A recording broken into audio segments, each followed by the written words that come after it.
Morning guys, welcome to my new blog. और आज का व्लॉग शुरू हो रहा है 10:30 बजे। मैं सुबह उठा था 6 बजे, उठ के पढ़ाई वगैरह किया, एक रूटीन बनाया है तो प्रॉपर रूटीन को फॉलो किया। उसके बाद मैंने सोचा 8 बजे तक मैंने पढ़ लिया था, मैं सोचा कि 8:30 तक सोता हूँ। उसके बाद फटाफट से कॉलेज चल लूँगा क्योंकि मैंने सब ब्रश वगैरह फ्रेशन अप हो चुका था मैं पहले ही। बट मेरी आँख लग गई और अभी हो रहे हैं 10:30 और जस्ट अभी मेरी नींद खुली क्योंकि मेरे को बहुत सारे मिस कॉल्स और प्रकृति जैसे गेट खटका रही थी। बट तनी मेरे को क्या था, मैं बस सोया ही हुआ था और सुपर लेट हो चुका हूँ मैं अभी। तो फटाफट से चलते हैं अभी हॉस्पिटल। और जब भी मैं पढ़ाई शुरू करता हूँ ना, उस समय मेरे को नींद बहुत ज्यादा आती है, मेरा नींद का इंटेक थोड़ा बढ़ जाता है। बट कोई ना, अपन फट से रेडी होकर झट से आते हैं। और मैं हो चुका हूँ रेडी। और आप लोग सोच रहे हो कि मैं सुबह सुबह नहाके क्यों नहीं जाता हूँ, तो बात यह है कि मैं अवॉइड करता हूँ शावर लेने के बाद हॉस्पिटल जाना, क्योंकि वहाँ पे कई सारे इन्फेक्शंस, माइक्रो ऑर्गेनिज्म, बैक्टीरियाज वगैरह होते हैं। तो मैं आने के बाद प्रेफर करता हूँ कि मैं शावर लूँ और उसके बाद मैं फ्री होके या फ्रेशन अप होके फिर अपनी चीज़ों को शुरू करूँ।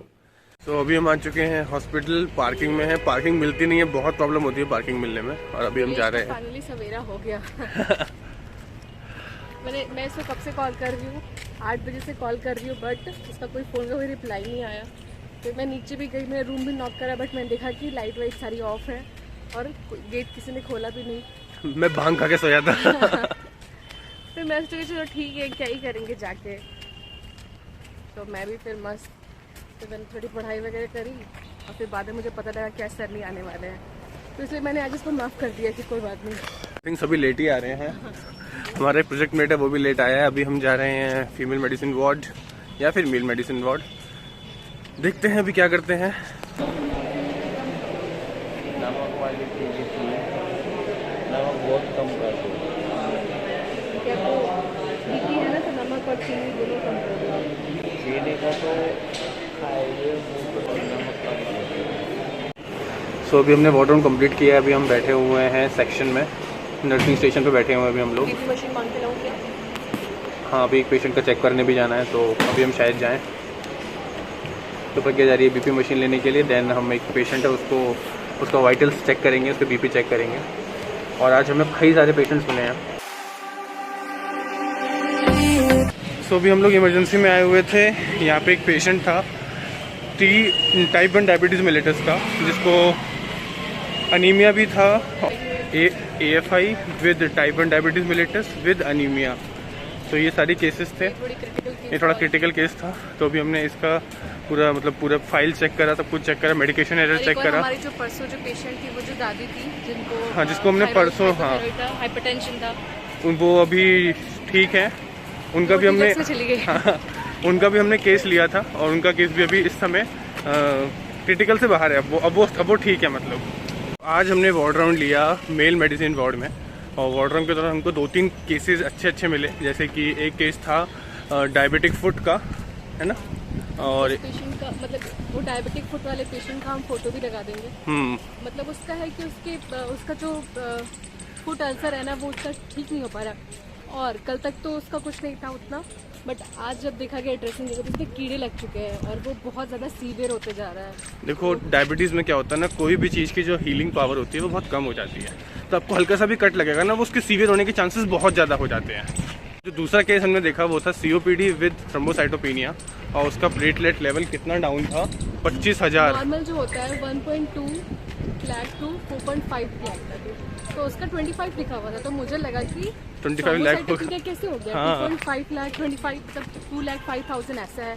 तो मैं सोच रही कि ऐसे क्या जगह, फिर मैंने देखा तो सिर्फ 25 लिखा हुआ था, मतलब कि 25,000 प्लेटलेट उसको एकदम, उसको फिर हम लोगों ने इमरजेंसी नर्सिंग स्टाफ को बोला कि इसका थोड़ा क्रिटिकल पेशेंट है, इसको थोड़ा ज़्यादा ध्यान देना। फिर उसको हमें NS लगवाया। और उसके बाद अभी हम जब शाम में कल जाके देखेंगे क्या उसका अपडेट हुआ। सो एक पेशेंट था थायराइड का, और उनकी जो पास्ट हिस्ट्री थी वो थी टाइप 2 डायबिटीज़ मेलिटस, डायबिटीज़ की और हाइपरटेंशन की। तो मैंने उनसे पहले ही पूछा कि अंकल आप ज़्यादा मीठा खाते थे क्या? तो हंसने लग गए वो। और फिर उन्होंने मेरे को बताया कि बेटा मैंने कितने 5-6 साल से मीठा छुआ तक नहीं है, चाय नहीं पी बहुत टाइम से, ये वो। तो उनका पूरा मन था कि जल्दी से मेरे को ठीक करो और मेरे को कुछ मीठा खिलाओ। तो ये सारी चीज़ें होती हैं। और एक केस और भी तो था COPD, हाँ, COPD का एक केस था। उनको भी सीओपीडी का एक्सरे देखोगे ना, वो नॉर्मल एक्सरे से अलग दिखेगा, तो उसके थ्रू आपको पता लग जाएगा कि इस पेशेंट को सीओपीडी है। और सिम्टम्स भी होते हैं, शॉर्टनेस ऑफ ब्रीथ, फिर चेस्ट पेन, ये सारे सिम्टम्स है सीओपीडी के। तो उस पेशेंट को ये सारा था। फिर हमने एक्सरे देखा और हमने नॉर्मल एक्सरे से कंपेयर करा, देन हमको पता लगा। एक्सरे पहले हमको भी नहीं समझ आ रहा था, बट जब हमने नॉर्मल से कंपेयर करा तब हमें समझ में आया, क्लियर हुआ। तो ये सब चीज़ें होती हैं। अब वार्ड राउंड के दौरान हमने क्या किया, जो बहुत लोग पूछते हो कि आप बताते नहीं हो, तो वार्ड राउंड के दौरान जैसे कोई भी पेशेंट अगर डायबिटीज़ का है, जैसे टाइप 1 डायबिटीज़ है, तो उसका हम सबसे पहले चेक करते हैं मेडिकेशन इंट्रैक्शन तो कोई नहीं हो रहा, क्योंकि कई सारे उसको मेडिकेशन चल रहे होते हैं। जैसे फॉर एग्जांपल मैं बता रहा हूँ AFI with type 1 diabetes mellitus, with chest pain, with SOB। तो अब इस सारे केसेस में क्या होगा, बहुत सारी मेडिकेशन चलेंगे।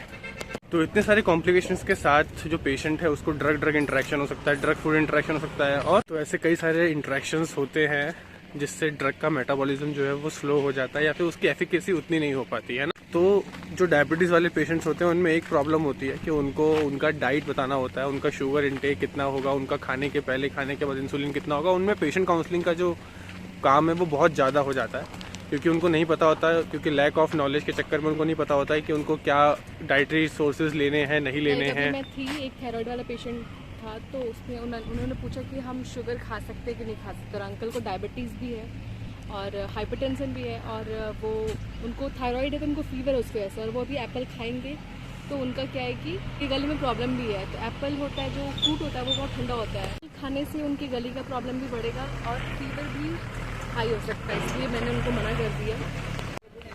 तो अभी हम आए हैं कॉलेज में अटेंडेंस लगाने के लिए, इसके बाद आगे बताते हैं और भी चीज़ें जो बढ़िया हैं।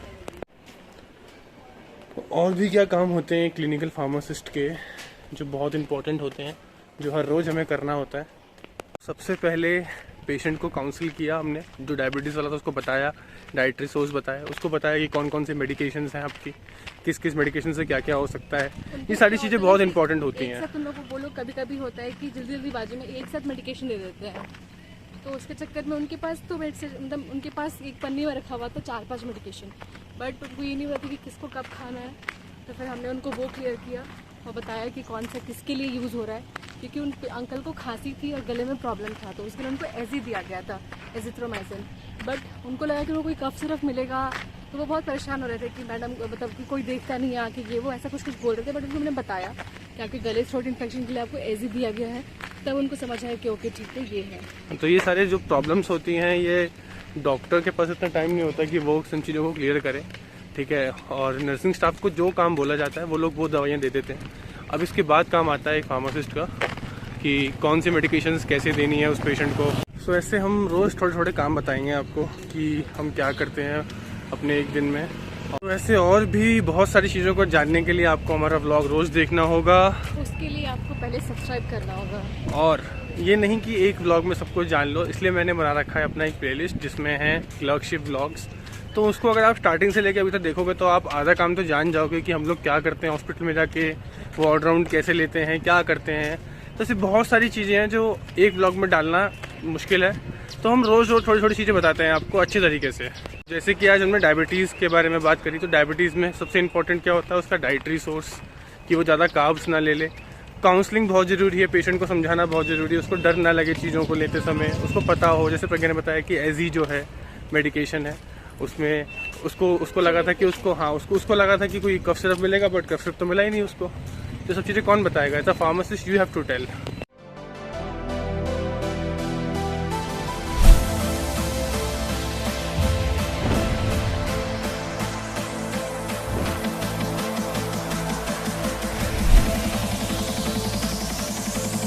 तो अभी मैं आ चुका हूँ रूम पे और अब शुरू करूँगा मैं अपनी पढ़ाई दोबारा से। लंच करने का भी मन नहीं कर रहा है, थोड़ा सा डिले करता हूँ क्योंकि बनाना पड़ेगा और मन नहीं है बनाने का भी। तो सोचा कि खाली पेट थोड़ी सी पढ़ाई शुरू करते हैं, अभी इतनी भूख लगी भी नहीं है मेरे को, तो फटाफट से थोड़ी पढ़ाई शुरू करते हैं। और होप्स हो कि आज मैं पैथो ख़त्म कर दूँ पूरा, फिर मेरे को फार्माकोलॉजी भी पढ़ना है इसके बाद, तो बहुत सारा कुछ है पढ़ने को। और सबसे इम्पोर्टेंट चीज़ जो मुझे बोलनी है इस व्लॉग में, अभी ये व्लॉग मैं अभी एंड कर दूँगा क्योंकि फिर मैं पढ़ते समय उसके बाद एडिटिंग वगैरह करनी होगी, तो फिर उसी बीच में टाइम मिलेगा तो मैं कर दूंगा। इंपॉर्टेंट चीज़ जो मुझे अभी बोलनी है वो ये है कि हॉस्पिटल में क्लिनिकल फार्मासिस्ट का क्या काम है, इसके ऊपर एक वीडियो ऑलरेडी बना के रखी हुई है हमने इन्फॉर्मेशन में, वो आ जाएगी बहुत जल्द, ठीक है। और दूसरी चीज कि आप अगर मैं दोबारा ये चीज को बोल रहा हूँ कि अगर आप मेरे पूरा का पूरा प्लेलिस्ट चेक करोगे क्लर्कशिप वाला, तो उसमें आपको पता चल जाएगा कि वार्ड राउंड क्या होता है, वार्ड राउंड पार्टिसिपेशन क्या होता है, कैसे करते हैं वार्ड राउंड के दौरान आपको क्या क्या पता होना चाहिए। तो ये सब चीजें होती हैं। और आप लोगों ने बहुत सारे डाउट्स पूछे थे कि नर्सिंग का काम और फार्मडी का काम कैसे क्या क्या होता है, उस पर भी मैं वीडियो बना दूंगा बहुत जल्द। और एक क्वेश्चन भी था कि रियल वर्क क्या है फार्मडी का, तो उस पर भी एक वीडियो बहुत जल्दी आ जाएगी।